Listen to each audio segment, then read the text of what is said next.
Ok, chicos y chicas, espero que todos estén muy bien. Vamos a continuar con la segunda parte de lo que son los síndromes mieloproliferativos crónicos, ¿verdad? Y ahora vamos a hablar un poquito de las otras entidades que son la polistemia vera, la mielofibrosis con metaplasia mieloide y lo que es la trombocitemia esencial, que son las otras tres entidades que forman parte del grupo de síndromes mieloproliferativos crónicos.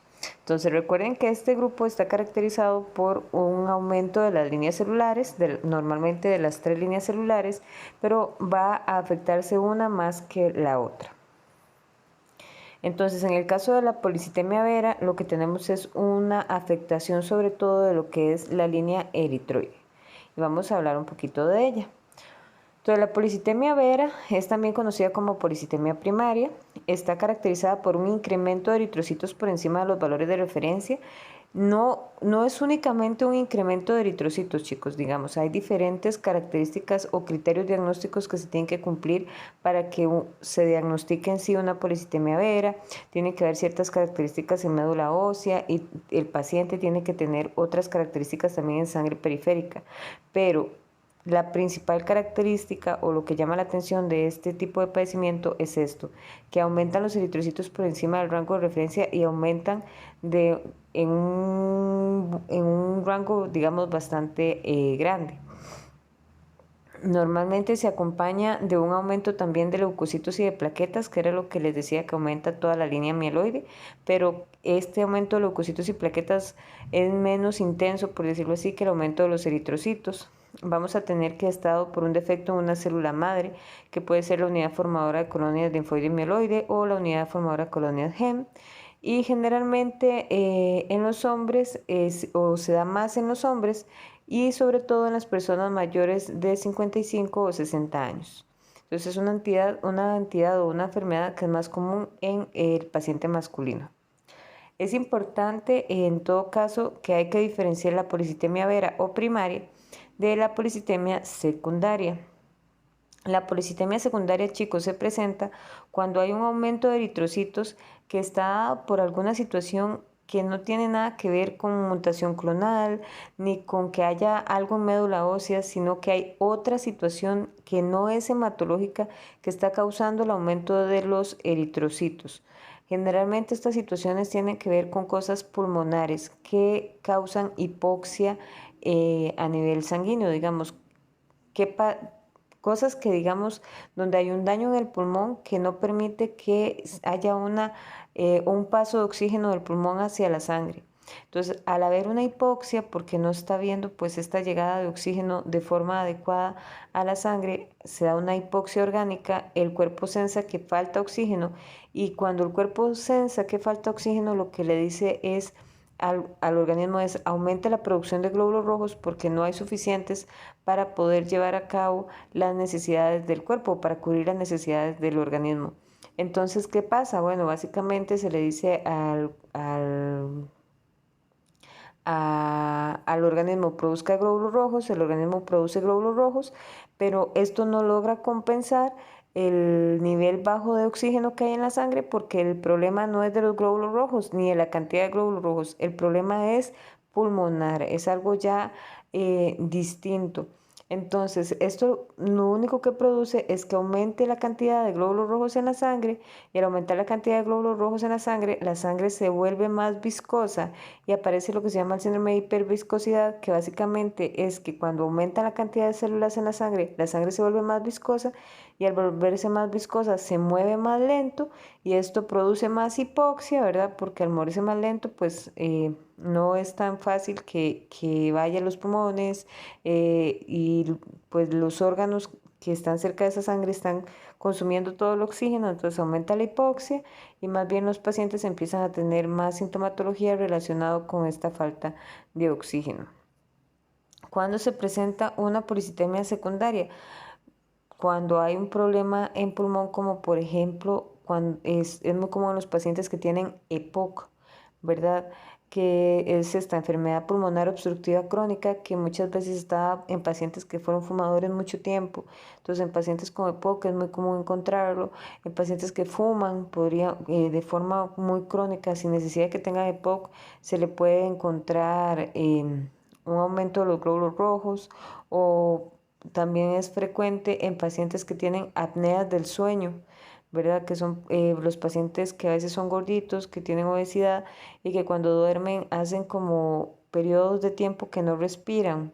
Por eso se llama apnea del sueño. Entonces estos pacientes también hacen hipoxias nocturnas y también hacen un aumento de eritrocitos, y esto los lleva a tener un aumento de los mismos y presentar una policitemia secundaria. Pero bueno, en este caso de una policitemia que no es una policitemia relacionada con un evento hematológico, solo vamos a encontrar aumentada la línea eritroide, y los leucocitos y las plaquetas en este caso van a estar normales, y además vamos a ver y encontrar en el paciente que hay un agente externo o una enfermedad de fondo. Y esto nos ayuda a hacer la diferencia entre las dos entidades. En cuanto a los hallazgos de laboratorio, vamos a tener en la policitemia vera la pancitosis, ¿verdad? Que es aumento de las 3 líneas celulares. Los reticulocitos en esta entidad van a estar normales, a pesar de que hay un aumento de glóbulos rojos. La morfología de los eritrocitos es normal, ¿verdad? Pero en algunas ocasiones, debido al tratamiento que se les da, puede ser que aparezca una microcitosis e hipocromía. Uno de los hallazgos más relevantes, como les decía, es el incremento de la masa eritrocítica, que eleva los valores de hemoglobina por encima de 17 gramos entre decilitro, y se puede encontrar hematocritos superiores incluso a 50%, ¿verdad? En cuanto, en cuanto a esta situación, podemos valorar que esto, como les decía yo, es una de las características que tiene la policitemia, pero para llegar a un diagnóstico de policitemia vera hay que hacer diferentes estudios, y no solo estudios de médula ósea y de sangre periférica, sino que también se hacen estudios moleculares. Se buscan mutaciones específicas que están presentes en este tipo de enfermedades que ayudan al diagnóstico también. En cuanto a otros hallazgos de laboratorio, tenemos también que en etapas tardías de la enfermedad, de lo que es la policitemia, se pueden observar ya características de fibrosis en la médula ósea, ya cuando la enfermedad está muy avanzada, como que, ¿verdad? La médula ósea ya empieza a llenarse de cicatrices, por decirlo así, que es la fibrosis, y se empiezan a observar cosas como abundantes dacriocitos y marcada anisopoquilocitosis. Los leucocitos, como les decía, pueden estar entre 11.000 y 20.000, y en algunas ocasiones podemos encontrar desviación a la izquierda y basófilos altos, pero no tanta desviación y no tantos basófilos como en la leucemia granulocítica crónica, y las plaquetas incluso pueden llegar a tener valores superiores a 1.000.000 por microlitro. Y por supuesto la médula ósea va a ser hipercelular. En cuanto a las características clínicas, es muy común encontrar la plétora. La plétora es el color rojo de la piel y mucosas que se da, ve como estas en las manos, ¿verdad? Que se ve una coloración roja, es muy común esta plétora en los pacientes debido al aumento de glóbulos rojos. Puede haber dolor de cabeza, sobre todo por esta situación de hiperviscosidad que les mencionaba. Es característico también el prurito intenso, sobre todo después de que el paciente se baña.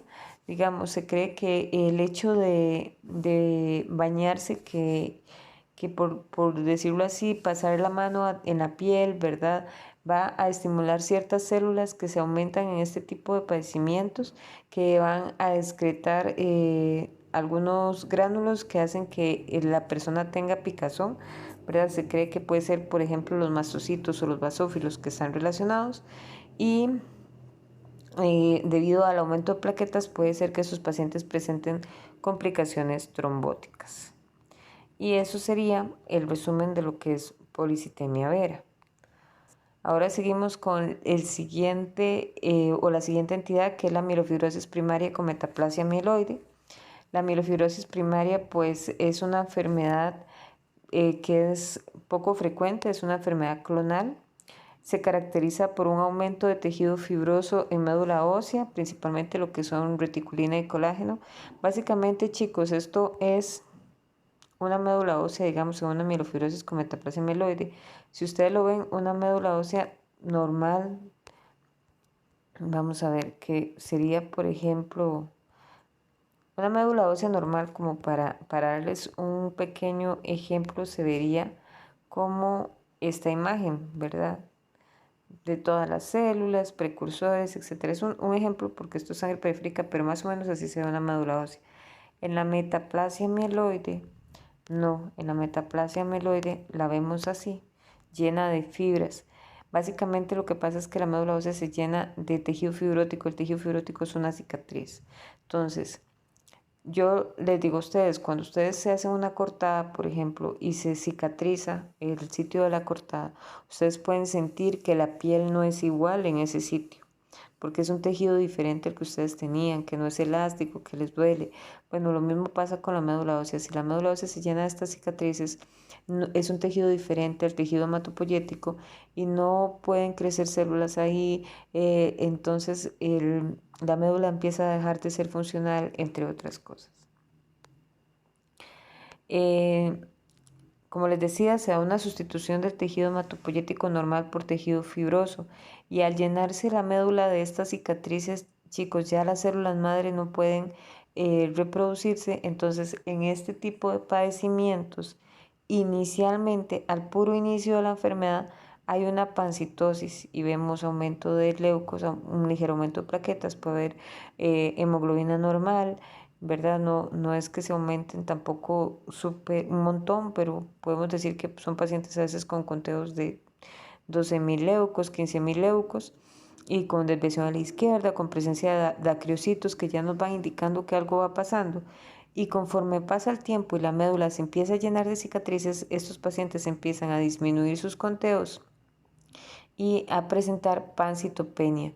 Y cuando ya la médula está toda cicatrizada, por los conteos tanto de hemoglobina, tanto de plaquetas, tanto de glóbulos blancos son bajos, ¿verdad? Estos pacientes más bien inicialmente, al puro inicio de la enfermedad sí tienen conteos altos, pero posteriormente disminuyen.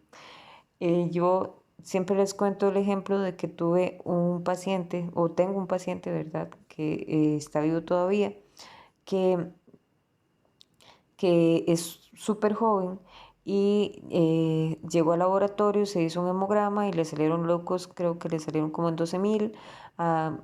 Se creyó que era una infección, se fue para la casa, se le dio el tratamiento, todo bien, ¿verdad? Luego se hizo uno en la caja, el doctor de la caja también le salieron otra vez altos, el doctor pensó que era una infección, lo mandaron para la casa y así estuvo varios años, ¿verdad? Con leucos un poco altos. Y fue hasta cuando llegó al laboratorio y ya nosotros encontramos que en el expediente él tenía 3 hemogramas seguidos, los 3 con leucocitos altos, y nos pusimos a ver la lámina y le vimos que tenía desviación a la izquierda y además de esto, pues presencia de dacrios y otras cosas que nos empezó a llamar la atención. El paciente pues se preocupó, empezó a hacer una investigación él a nivel privado y logró que le hicieran la biopsia de médula ósea y en la biopsia de médula ósea pues le encontraron que lo que tenía era esto, ¿verdad? Una mielofibrosis con metaplasia mieloide, pero inicial. Entonces él tenía todavía posibilidades de tratamiento para impedir que la médula se llenara de cicatriz y pudiera pues alargar su vida, porque cuando se hace el diagnóstico, cuando ya hay pancitopenia, estos pacientes pues es muy difícil que tengan una vida más larga, ¿verdad? Es una enfermedad de un pronóstico un poco más reservado. ¿Por qué se hace este tejido fibroso? Bueno, no se sabe. A ciencia cierta se cree que lo que sucede es que hay una hiperplasia de megacariocitos anormales y ustedes recordarán que los megacariocitos son los precursores de las plaquetas y todos saben que las plaquetas tienen factores de crecimiento. Yo no sé si ustedes han escuchado el plasma rico en plaquetas y que el plasma rico en plaquetas se le pone a las personas en la cara para rejuvenecerlas porque tiene factores de crecimiento. Bueno, si es verdad, los megacariocitos y las plaquetas tienen factores de crecimiento porque ellas una de sus funciones es cuando hay una herida llegar, taponear, ¿verdad? Y promover el crecimiento del tejido en donde sucedió la herida. Y pues esta característica de ella se cree que es en parte lo que provoca la aparición de esta enfermedad. Entonces, estos megacariocitos anormales empiezan a generar de forma aberrante un factor de crecimiento de fibroblastos derivado de megacariocitos y de plaquetas, y esto se cree que es lo que produce el aumento de tejido fibrótico en médula ósea y causa pues que aparezca la enfermedad y que el paciente enferme de gravedad. En cuanto a los hallazgos de laboratorio, el hemograma no es diagnóstico, en realidad el hemograma nada más lo que se encuentra es una pancitopenia o como en el caso de este paciente un ligero aumento de leucos, ¿verdad? No nos dice el diagnóstico. Para hacer el diagnóstico se requiere un examen de médula ósea y en estos pacientes no sirve de nada el aspirado de médula ósea porque usted aspira y como está lleno de tejido fibrótico pues no sale nada, ¿verdad? En estos pacientes se requiere una biopsia de médula ósea. Aquí les voy a hacer un paréntesis para explicarles, ¿verdad? Esto es diferente. El examen de médula ósea se puede hacer a través de un aspirado de médula ósea o una biopsia. El aspirado es que uno introduce una aguja en la médula ósea y genera un vacío, por decirlo así, con una jeringa y saca las células que están ahí. Hace un aspirado, pero usted pierde la estructura de la médula ósea, solo ve como lo que usted está extrayendo. En cambio, en la biopsia, usted mete, digamos, por decirlo así, un bisel y saca un pedacito de médula ósea entero, así, ¿verdad? Se llama, normalmente es como por truco, entonces lo que sacan es una fracción de la médula ósea y ahí sí se puede ver pues la organización y la estructura de la médula ósea. Y para hacer este diagnóstico se ocupa una biopsia, no se puede un aspirado. En sangre periférica vamos a encontrar poiquilocitosis dada principalmente por dacrocitos. Los dacrocitos casi siempre en grandes cantidades nos demuestran displasia, nos demuestran que algo está pasando en médula ósea y una reacción leucoeritroblástica con atipia, o sea que muestra características extrañas en sus células. Ya les voy a explicar qué es una reacción leucoeritroblástica. Y como les decía inicialmente, los valores sanguíneos pueden ser normales e incluso altos y luego van bajando con el tiempo conforme se va llenando la médula de estas cicatrices. Ahora, ¿qué es una reacción leucoeritroblástica? Bueno, la reacción leucoeritroblástica básicamente es la aparición de células inmaduras tanto de la línea eritroide como de la línea mieloide en sangre periférica, donde vamos a ver un aumento de eritroblastos y un aumento de células como metas y mielos, promielos en sangre periférica. Y una de estas razones de que aparezca esta reacción leucoeritroblástica es que las células madre que están en médula ósea migran a otros lugares que fueron anteriormente sitios hematológicos. ¿Y cuáles serían estos lugares? Básicamente el vaso, ¿verdad? Entonces, ¿se acuerdan que el vaso es como el órgano hematológico, que siempre es un órgano hematológico, pero inicialmente en la vida fue un órgano hematológico con capacidad de producir células, ¿verdad? Entonces ellas migran al vaso y en el vaso empiezan a hacer hematopoiesis, empiezan a producir células, pero obviamente no es el lugar más indicado y no está pues la misma regulación de salida de células y empezamos a ver este montón de células aberrantes en sangre periférica. Y esto es muy común que suceda, esta migración de células, es común que suceda en esta enfermedad porque al tener la médula superfibrótica y las células madres ver que no pueden reproducirse ahí, ellas salen y van hacia otros órganos para tratar de mantener la capacidad hematológica del paciente. Otra cosa importante, chicos, es que las células madre no son células súper rígidas, ¿verdad? Ellas no solo están en sangre, en médula ósea y de ahí no salen.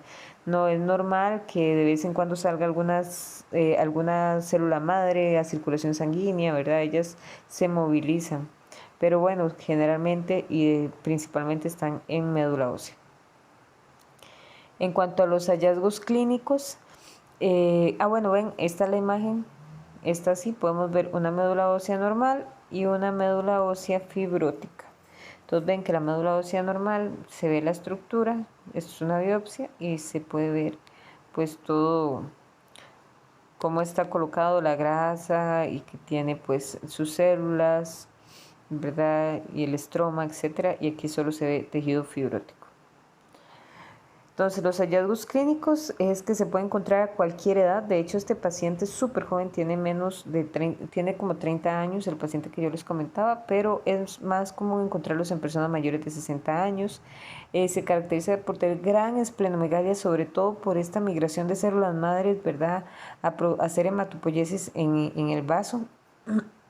Algunos pacientes pueden presentar hepatomegalia también. Y la sobrevida de este tipo de enfermedades es de 4 a 5 años. En realidad es un pronóstico bastante malo el que tienen estas enfermedades si lo comparamos con las otras. Por ejemplo, una policitemia vera, la sobrevida es de incluso 20 años o incluso más. En una leucemia granulocítica crónica en este momento básicamente se cree que se puede curar, pero en esta enfermedad depende del momento de diagnóstico, pues la sobrevida es bastante corta y los pacientes mueren ya sea por fallo medular, porque ya no pueden producir células, porque la enfermedad se transforma a una leucemia aguda, o por hipertensión portal, por esta situación que está sucediendo en el hígado y en el vaso. Y finalmente, para terminar con los cuadros de el síndrome de mieloproliferativos crónicos, tenemos lo que es la trombocitemia esencial. La trombocitemia esencial es también es una enfermedad ya donde lo que principalmente se nos va a afectar son los megacariocitos, igual que la anterior, ¿verdad? Pero de una forma distinta. La trombocitemia esencial, que también se conoce como trombocitemia primaria, es un desorden clonal también de la unidad formadora colonia linfoide mieloide o de la unidad formadora colonia GEM. Hay una marcada hiperplasia megacariocítica, que era lo que les decía, o sea, vamos a tener un aumento de megacariocitos en médula ósea. Y hay una marcada trombocitosis periférica, o sea, vamos a tener un aumento significativo de plaquetas a nivel periférico. Y por supuesto vamos a tener distrombopoiesis. ¿Qué significa distrombopoiesis? Bueno, que vamos a encontrar plaquetas de diferentes formas. Por ejemplo, esta que sería una plaqueta gigante, esta es una plaqueta gigante. También no sé si aquí pueden ver que esta plaqueta no tiene, es como transparente, eso sería una plaqueta hialina, esta sería una plaqueta normal, y también tenemos algo así que son plaquetas hipogranulares, o sea, plaquetas con menos cantidad de gránulos que deberían tener. Entonces tenemos una anisocitosis de plaquetas y aparte otros hallazgos como lo son plaquetas hipogranulares o plaquetas hialinas que no tienen gránulos del todo. En cuanto a los hallazgos de laboratorio de esta entidad, tenemos que el recuento de plaquetas va a ser muy alto, superior a 60.000, que las plaquetas pueden presentar, como les decía, anisocitosis o ser hipogranulares, hipergranulares, agranulares, tener o encontrar incluso fragmentos de megacariocitos en sangre periférica, que puede haber anemia normocítica normocrómica si está presente, y puede presentar también una leucocitosis moderada. Okay. Aquí vamos a ver que en este caso esta entidad va a bajar un poquito lo que es la hemoglobina, y los leucos sí los podemos encontrar ligeramente altos. En cuanto a los hallazgos clínicos, se puede encontrar de igual forma a cualquier edad. Ven, esta es la médula ósea y todos estos son megacariocitos que no deberían estar en tanta cantidad en un solo campo. Ven aquí, médula ósea normal, ven aquí solo hay un megacariocito por acá. En cambio aquí esta médula ósea presenta hiperplasia megacariocítica porque tiene este montón de megacariocitos produciendo plaquetas. Ellos son los precursores de las plaquetas.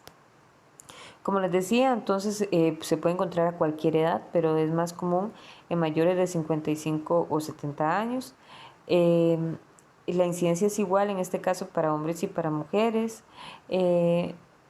Es muy común que estos pacientes tengan manifestaciones ya sea de sangrado o manifestaciones trombóticas, que las plaquetas son plaquetas que no son funcionales. Igualmente, en algunos casos en estos pacientes podemos encontrar visceromegalias u organomegalias, ¿verdad? Que serían sinónimos, y hay un alto porcentaje de pacientes que transforma a leucemia aguda con el tiempo, que sería pues el problema más grande y lo que causaría al final la muerte del paciente, junto con los problemas trombóticos y de sangrado, dependiendo de dónde se den estos problemas. Y eso sería todo, chicos. Espero que tengan linda semana y la otra semana ya les subo la clase de síndrome linfoproliferativos crónicos.